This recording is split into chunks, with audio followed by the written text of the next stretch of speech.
Hello friends, in this lecture we will learn about topic determinant. I am Piyush Mathur, third year student of NIT Rourkela. So let's have an overview of what you will get in this lecture. Firstly we will learn what is a determinant, then minors and cofactors of determinant, then product of determinant, and then system of linear equations, and lastly Cramer's rule.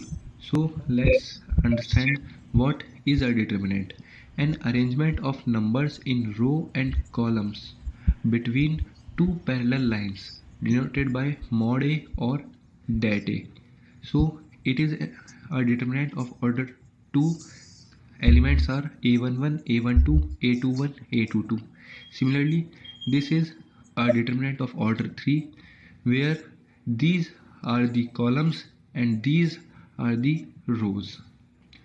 Note these points that Aij be elements of A where I denote ith row and J denotes jth column. That is अगर ये है A22 then it is an element of second column and second row. That's why it is A22. In case of determinants, number of rows is equals to number of columns. So that is the order is n cross n. That is number of rows and number of columns. If determinant is of order n cross n, then number of elements will be n square. Now minor and cofactor of elements. Let Aij be an element of ith row and jth column. Then for minor Aij, delete ith row and jth column from Aij and write remaining elements in determinant for denoted by Mij, and cofactor is denoted by Cij, that is equals to minus 1 to the power I plus j multiplied by Mij. So here it is an example.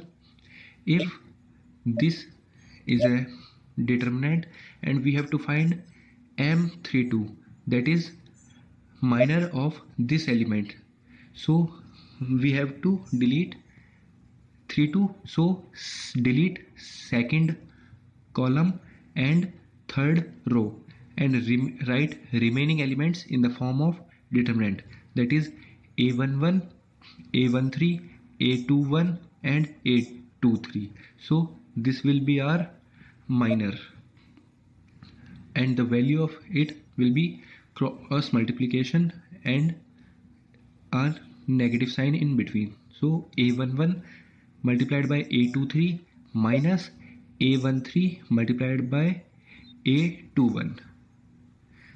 This is the value of determinant as a whole, that is sum of product of each element of a row or column with their corresponding cofactors. That is value of determinant will be A11 C11 plus A12 C12 plus A13 C13, or in the form of minors we can write A11 M11 minus A12 M12 plus A13 M13. Now some properties of the determinant. By changing all rows or columns into columns or rows, value of determinant doesn't change. We will learn this thing in matrix, that this is known as transpose. Now by interchanging two consecutive rows or columns, numerical value of determinant doesn't change but its sign changes. That is, if we are interchanging two rows or columns, if we have determined this A11, A12, A13 and we are changing R1 and R2, interchanging, that is we will write A21, A22, A23 in row 1 and A11, A12, A13 in second row, then the numerical value of determinant doesn't change but a negative sign comes in place. So if a line, either row or column of determinant be passed over p lines, then value of determinant will be minus 1 to the power p and value of determinant. If any constant is multiplied by determinant, then it will be multiplied to any one row or column. If any two rows or columns are identical, then value of determinant is 0. If any row or column of determinant are sum of two elements, then it can be represented as sum of two determinants. That is, here is an example: determinant with elements a11 plus lambda 1, a2 plus lambda 2, a3 plus lambda 3, and b1, b2, b3, c1, c2, c3. Then we can write this as sum of two separate determinants, that is a1, a2, a3, b1, b2, b3, c1, c2, c3, and addition of lambda 1, lambda 2, lambda 3, b1, b2, b3, and c1, c2, c3. Another property is by applying row or column operations. That is, if we are applying operation in ith row, that is Ri is changed or modified with Ri plus Krj, then value of determinant doesn't change. If all elements of any row or column are 0, then value of determinant is 0. That is, if all the elements of any row or column is 0, then the value of determinant will be 0. If all elements of determinant are polynomial in x, then determinant will be polynomial in x. This is a great property and used in many questions. For the constant, we have to put x is equals to 0. Now product of determinant. We can do product of determinant in 4 ways. That is either row to row, row to column, column to row, or column to column. But we will proceed with row to column, as this product is also applicable in matrix, as matrix only be multiplied in the row to column.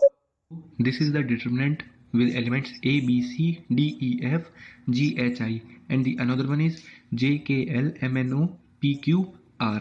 So the product is, we are going with row to column multiplication, that is row of first determinant and column of second determinant.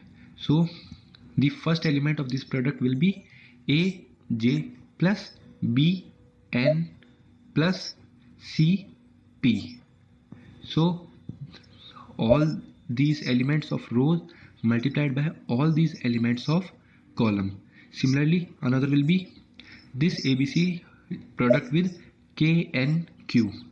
So a, k plus b, n, c, q. Third element will be ABC with LOR, that is AL plus BO plus CR, and rest will be likewise. Now differentiation of a determinant. If each Fijx, where ij is equals to either one time or two time differentiable, then delta of x will be f11x, f12x, f21x, and f22x. This is the given delta or determinant.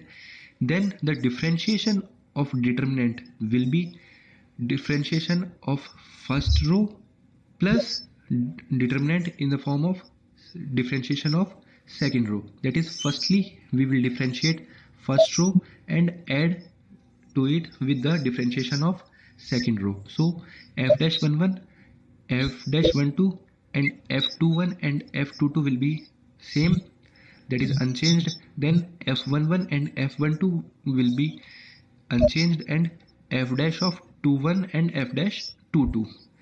Similarly, this can be proceeded in a 3-order determinant. So firstly we will differentiate row 1, then row 2, and lastly row 3. Now system of linear equation.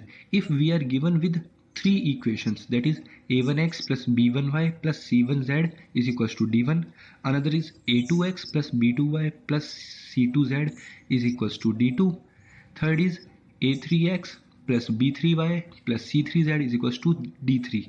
Then this system of equation will be consistent if this system of equation has solution. That is, हम इस system को consistent कब कहेंगे, जब इस system का कोई solution होगा, और inconsistent if solution doesn't exist.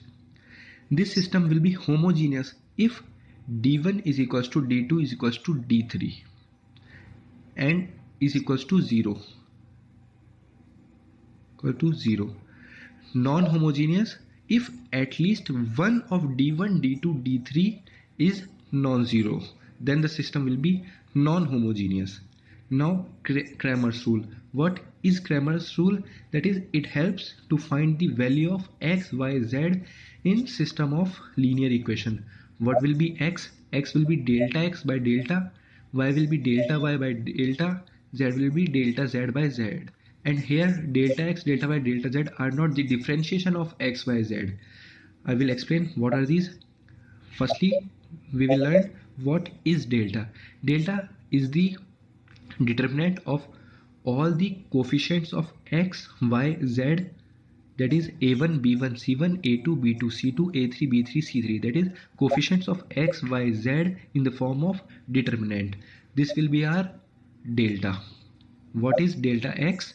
That is, we will replace coefficients of x with d1, d2, d3. Then this will be our delta x. That is, in column wise d1, d2, d3, b1, b2, b3 and c1, c2, c3. If coefficient of y are replaced with d1, d2, d3, then it will be delta y, and if coefficient of z are replaced, then it will be delta z. Note that if delta is not equal to 0, then system of equation has unique solution, and we will call that system of equation as consistent. If all the values, that is delta x, delta y, delta z, and all these deltas are 0, then system of equation has infinite solution. As system has solutions either infinite or singular, we will call it as consistent. If delta is 0 but at least one of delta x, delta y or delta z is non-zero, then the system of equation has no solution and will be inconsistent. For homogeneous system, d1, d2, d3 are 0, so delta x, delta y, delta z all will be 0. Now if delta is also 0, then equation has infinite solution, and these solutions are known as non-trivial solution. But if delta is non-zero, then equation has unique solutions, that is x, y, z is equals to 0, and these solutions are known as trivial solution. So that's all in the determinant. We will now learn the applications of determinant in matrices. So